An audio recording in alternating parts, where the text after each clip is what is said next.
Halo teman-teman, sehat-sehat selalu bersama keluarga tercinta dimanapun teman-teman berada, dan mudah-mudahan kita selalu sehat dan kita selalu bisa bertemu, diskusi bersama, kita bahas bersama tentang timnas kita khususnya. Dan drawing sudah dilakukan, Indonesia masuk grup B bersama dengan Arab Saudi dan juga dengan Irak. Kemudian di grup A di sana ada Qatar, Oman dan juga Uni Emirat Arab. Tentu saja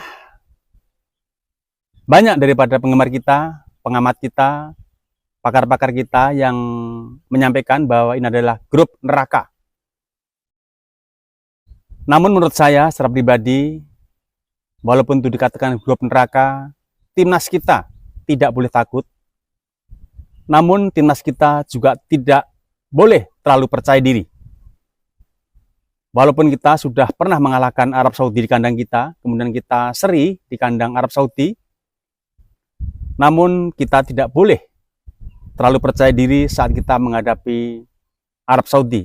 Artinya, kita harus fokus saat kita menghadapi tim sekelas Arab Saudi, apalagi nanti kita bermain di kandang Arab Saudi.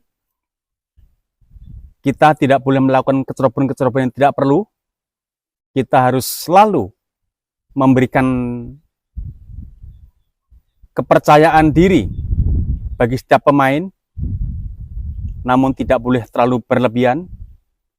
Dan kita harus selalu kerjasama yang baik antar pemain, antar lini, komunikasi yang baik, pemain dengan pemain, pelatih dengan pemain, kemudian antar lini, penjaga gawang dengan back dengan gelandang dengan sayap, gelandang dengan penyerang, semuanya harus berjalan dengan baik.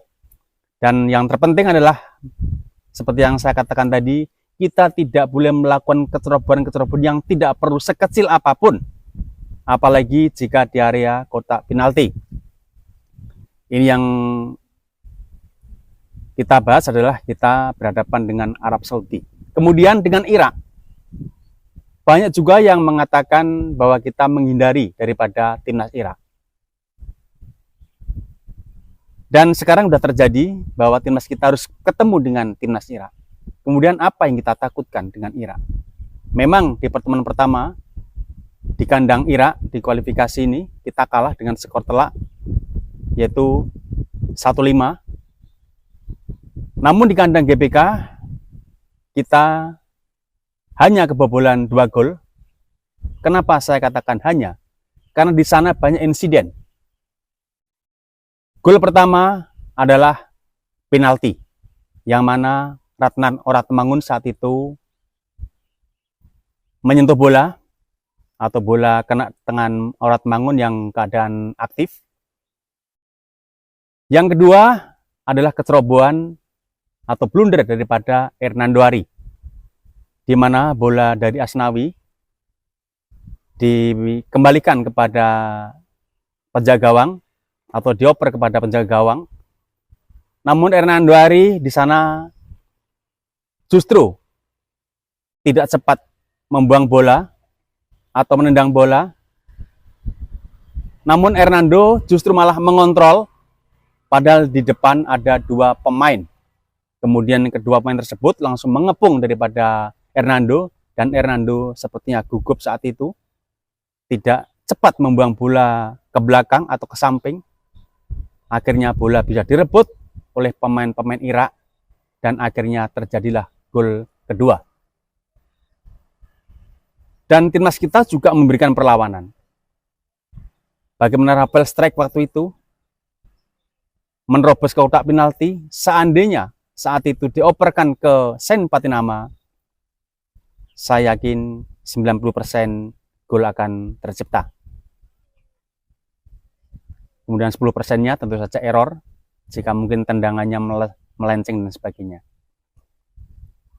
Dan saat itu juga beruntung, karena penalti yang dilakukan oleh pemain nomor 18, penyerang Irak, yaitu Hussein, saat Hernando Ari melanggar pemain daripada Irak, melambung di atas mister gawang. Hampir saja 3-0 untuk kemenangan Irak. Jadi kalau kita lihat dari pertandingan tersebut, sebenarnya kita sudah ada perlawanan. Dan bahkan saat itu, kita masih belum memiliki Mads Helgers, kita masih belum memiliki Maarten Paes, kita masih belum memiliki Emil Audero. Kemudian kita juga belum memiliki João Paulo Pesci. Jadi kalau kita berkaca dari situ, mestinya kita tidak takut menghadapi Irak. Namun kita juga tidak boleh terlalu percaya diri saat kita menghadapi Arab Saudi. Apalagi nanti kandang Arab Saudi. Ini pesan saya, pendapat saya, dan saya masih punya keyakinan bahwa timnas kita bisa mengatasi kedua tim tersebut. Paling tidak, kita harus bisa menangkan pertandingan saat menghadapi Irak. Dan kita berharap minimal kita seri melawan Arab Saudi sehingga kita bisa melangkah ke fase berikutnya. Tentu saja sebagai penggemar kita masih berharap kita bisa memenangkan pertandingan melawan Irak juga melawan Arab Saudi sehingga kita langsung lolos ke putaran Piala Dunia. Walaupun itu sulit, namun tidak ada yang tidak mungkin karena materi pemain kita juga sudah lumayan. Kita juga saat itu belum ada Oleh Romeni. Dan seandainya Oleh Romeni nanti tidak bisa main karena cedera yang diderita, kita nantinya masih mungkin Jens Raben bisa sebagai solusi, atau mungkin Moro Gistra yang sedang diproses, tentu saja nanti diharapkan bisa secepatnya menjadi bagian timnas kita dan bisa menggantikan Oleh Romeni yang mungkin tidak fit atau mungkin sedang dibekap cedera. Teman-teman, kita berdoa bersama, kita dukung bersama, semoga saja timnas kita bisa menjadi yang terbaik di round 4 ini dan fokus dalam pertandingan, dan juga kita doakan yang sedalam-dalamnya semoga timnas kita, perjuangan timnas kita nantinya membawa hasil dan memberikan hiburan tersendiri bagi kita semua sebagai penggemar timnas kita. Terima kasih, mohon maaf jika ada kata, kalimat, atau penyebutan saya yang tidak tepat, kiranya teman-teman bersedia untuk meluruskan. Dan saya juga sekali lagi mohon maaf. Terima kasih, selamat beraktivitas.